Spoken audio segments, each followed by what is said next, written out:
तो वैभव जी, जो वो कर्नल ने किया और जो बिलावल भुट्टो बोल रहे हैं, बस एक्सेंट का ही फर्क है, हरकतें तो एक ही जैसी हैं। देखिए, बिलावल भुट्टो शेख रशीद नाम के एक पॉलिटिशियन है, वो जो पाव पाव भर का बम बेचते थे इमरान खान की गवर्नमेंट में, वो बिलावल भुट्टो को बिल्लो रानी बोलते हैं। हालांकि देखिए, हम भारत देश में बैठे हुए हैं, हम बिलावल भुट्टो को बिल्लो रानी बिल्कुल नहीं बोलेंगे और हम इसकी कड़ी पुरजोर मजम्मत करेंगे कि बिलावल को कोई बिल्लो रानी बोले। दूसरी बात, ये बिलावल भुट्टो जिस परिवार से आते हैं, जरा ये नारा जो इन्होंने कश्मीर लेने का दिया ना, ये नारा इनकी माँ ने भी दिया था और फिर उनके माँ के जो वालिद थे, उनके जो बाप थे जुल्फिकार अली भुट्टो, उन्होंने भी दिया था।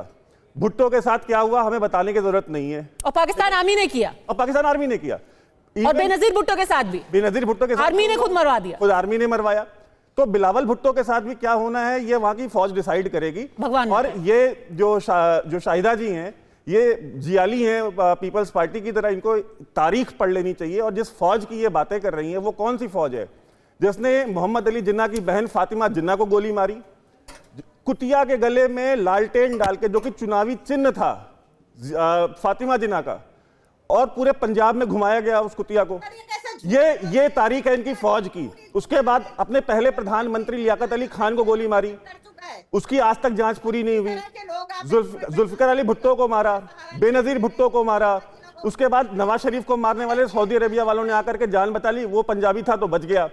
ये बिलावल भुट्टो पंजाबी नहीं है, वो पंजाबी बोलने की कोशिश कर रहे हैं, लवांगे लवांगे। उनको तो आज तक उर्दू नहीं आई और पंजाबी पे चले गए हैं। तीसरी बात आप सुन लें, जो बातें कर रहे हैं ना कि या तो सिंध का पानी बहेगा या इनका खून बहेगा, तो जरा हमको ये बता दें कि ये आज से एक हफ्ते पहले तक तो पंजाब से लड़ रहे थे सिंध के पानी के लिए। वो तो पानी इनको वैसे भी नहीं मिलना था। वो तो जनरल आसिम मुनीर उस पानी को घुमा करके सिंध नदी के उसको लेकर के चोलिस्तान डेजर्ट में लेके जा रहा था। ये तो कल तक उस पर उतरे हुए थे नहज पे कि अगर पंजाब के साथ जंग करनी पड़ी तो कर जाएंगे, और आज ये हिंदुस्तान से जंग की बातें कर रहे हैं। देखिए, ये इनकी जो तारीख है बड़ी सियाह है। और जहां तक इनकी फौज की जो बात है, वो जो कर्नल है, वो एक ऐसी फौज का कर्नल है जिसने बांग्लादेश में, ईस्ट पाकिस्तान में तब के 10 लाख औरतों का बलात्कार किया, 1 लाख नाजायज बच्चे पैदा हुए, और उसकी सारी रिकॉर्ड्स आज तक ढाका म्यूजियम में पड़े हुए हैं। जाकर के ये शाहिदा जी पढ़ ले, इनकी फौज कितनी दिलेर है। इनकी फौज शाहिदा जी के पार्टी लीडर्स को मार सकती है, नवाज शरीफ को मार सकती है, आज इमरान खान के पार्टी के लोगों को मार रही है, बलूचिस्तान में जनसंहार कर सकती है, मासूम सिविलियंस को मार सकती है। लेकिन जब भारत की सेना आएगी ना, तो 93,000 पतलूने उठा करके ये बोलते हैं कि जहां पर ना तुसी ग्रेट हो, तोहफा कबूल करो। नहीं, और कर्नल तैमूर राहत भी मैं आप सबको याद दिला दूं, वो बैल्कनी से नीचे नहीं आए, ऊपर खड़े होकर के वो शेर बन रहे थे और दिखा रहे थे कि हम ये कर देंगे और चाय पिला देंगे, पर नीचे नहीं आए बैल्कनी से, रहे वो ऊपर बैल्कनी में ही अपना लाउड स्पीकर लेकर के। क्यों? डॉक्टर इरशाद अहमद खान, अगर वहां पाकिस्तानी मीडिया में मैं देख रही थी, वो कह रहे थे कि भाई हमें कोई फर्क नहीं पड़ने वाला है, आप इंडस वाटर ट्रीटी को कुछ भी कर लीजिए, ये सब गीदड़ भक्ति है इंडिया की। अगर कुछ फर्क नहीं पड़ने वाला है तो इतना डर और इतनी बौखलाहट क्यों है कि हम खून बहा देंगे? आपको तो चैन से रहना चाहिए, कुछ होने ही नहीं वाला है। म्यांमार में किया, जिस तरह बांग्लादेश में किया, जिस तरह कनाडा में किया, जिस तरह अमेरिका में किया, जिस शाहिदा जी थोड़ा सा 2 मिनट अपना सांस ले लीजिए, बताइए डॉक्टर खान, इतने बौखलाए हुए क्यों हैं? बहुत शुक्रिया जी, मैं आपको जवाब दे रहा हूँ। बहुत शुक्रिया आपका।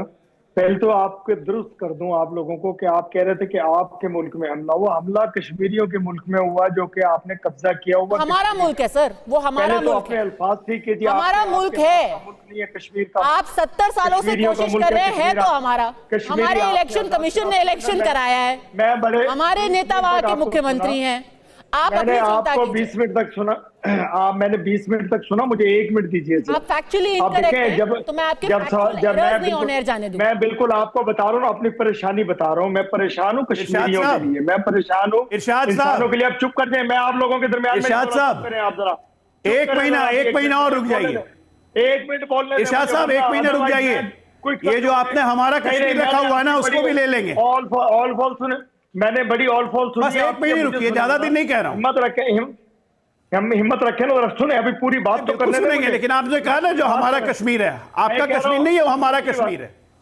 कश्मीरियों का कश्मीर है, वो आपके बाप का कश्मीर है ना, मेरे बाप का कश्मीर है। आपका तो बिल्कुल भी नहीं है, हमारा है, हमारा है। कह रहा हूँ, वो हिंदुस्तान का कश्मीर है, नहीं जाते हैं, वो हमारा है। कश्मीरी भी हिंदुस्तानियों की औलाद है, आप लोग उस पर पाकिस्तानियों की नहीं। काबिज हैं, और आप भी हमारा ही औलाद है, हिंदुस्तान के औलाद हैं, भाग गए। कश्मीर आपको आप भी छोड़ के हिंदुस्तान आए, की आप- औलाद आप हैं। हिंदुस्तान, मेरे बाप का लगते हो आप, मेरे बाप की औलाद। अरे आप हिंदुस्तान की औलाद हैं, ठीक है ना, आप बेटे ही हैं हमारे, आप इसीलिए थोड़ा बहुत प्यार मोहब्बत कर लेते हैं हम लोग। थोड़ा सा मुझे बोलने दें। अरे इरशाद साहब प्लीज, और थोड़ी सी लैंग्वेज की मर्यादा रखिए, भाषा की मर्यादा रखिए। नहीं, क्यों आप वो तैमूर राहत की तरह बिहेव कर रहे हैं? किसी के बाप पे नहीं जाते सर, अभी इधर की बातें करते सुन लें हैं। ना। हाँ, इधर की बात बातें सुन करते हैं। हाँ, मुझे बात करने थोड़ा देंगे तमीज। तो मैं बात करूंगा ना। आप बोलिए। इसमें चीख चीख चिल्लाट कर रहे हैं आप। मैं आपको ये कह रहा हूं कि देखिए, कर्नल तैमूर ने जो किया वो बहुत कम किया।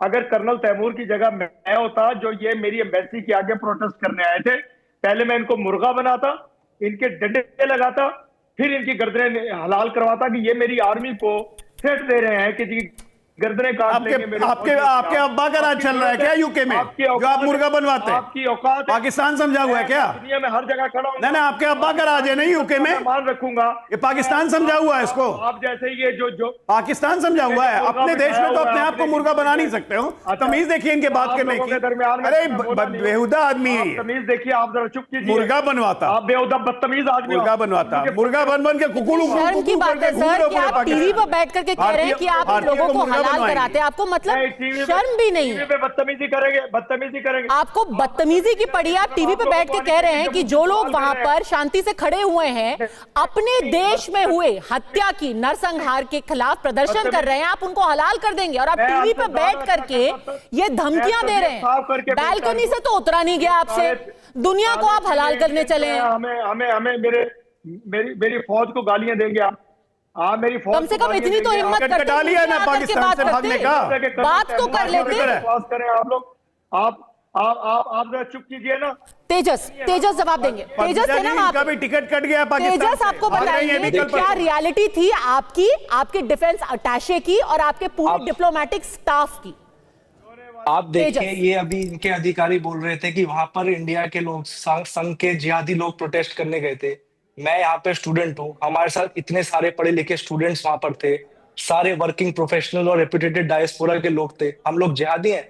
और आप अपनी भाषा सुनिए, आप अपने कर्नल की हरकतें देखिए, आप लोग सज्जन हैं, किस तरीके की बात करते हैं आप? हमें जिहादी बोलते, कभी अपने गिरवान में झांक कर देखिए आप।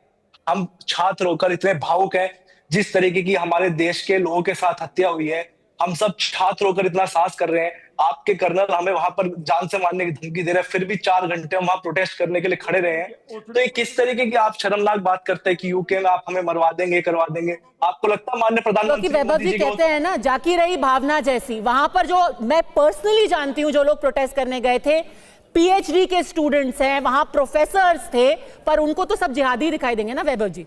देखिए, पहली बात तो ये जो डॉक्टर इरशाद को आप लेके आए ना, ये कोई पीएमएलएन का नेता वेता नहीं है, प्रॉपर्टी डीलर है इस्लामाबाद में और प्लॉट्स काट के बेचता है ये।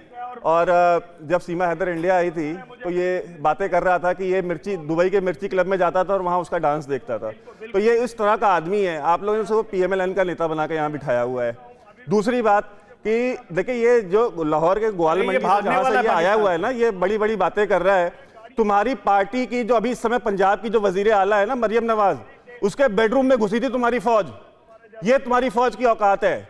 यही कर्नल होगा, जरा पता कर लो कहीं यही तो नहीं था जो बेडरूम का गेट तोड़ करके घुसा था। तो तुम सड़कों पर उतर के प्रोटेस्ट कर रहे थे कि चादर और चार दीवारी का जो है तहफ़्फ़ुज़ जो है पामाल किया जा रहा है। और यही वो फौज है जो तुम्हारे नेता नवाज शरीफ को फांसी पे टांगने को तैयार थी, और यही वो फौज है जिसने नवाज शरीफ को आज तक दोबारा वजीर आजम नहीं बनने दिया। तो अपनी तारीख देके तुम्हारी फौज ने मरियम नवाज के साथ जो किया है वो ठीक है। तुम जाओ दुबई, जाओ मिर्ची क्लब में बैठो, डांस वांस देखो, ये सारी बातें छोड़ो। तुम्हारी फौज भी वैसी ही है, जैसा तुम्हारी कोई कौम का किरदार है वैसे तुम्हारी फौज का किरदार है। क्योंकि फौज तो तुम्हारे लोगों में से आती है ना। हमारी फौज है डिसिप्लिन फौज है, मान सम्मान करने वाली फौज है। बांग्लादेश जाती है या पीओके जाएगी या पाकिस्तान के साथ भी युद्ध हुआ, सम्मान के साथ युद्ध लड़ा। क्यों? क्योंकि भारत का आम इंसान जो है वो स्त्री का और लोगों का और सभ्यता का सम्मान करते हैं। ये जैसा ये है वैसी इसकी फौज है, वैसे इसके सारे नेता हैं। बिलावल भुट्टो खुद की मां फौज ने मारी, आज तक मुंह से आवाज नहीं निकाली गई कि मेरी मां को जो है फौज ने मारा या मेरे नाना को फौज ने मारा। इनके मुंह से नहीं आवाज निकलती कि ये बोल दे कि यार हमारी जो नेता है, जो वजीर आला हैं पंजाब की, उनके साथ हमारी फौज ने ये किया है। तो इनकी इतनी औकात नहीं है कि ये नाम ले सके मुशर्रफ का, जनरल बाजवा का, जनरल आसिम मुनीर का अपने मुंह से। तो अगर ये इनका नाम है, ये हमसे क्या लड़ेंगे? तो जितने बुजदिल और कायरी हैं उतनी बुजदिल और कायरी इनकी फौज है।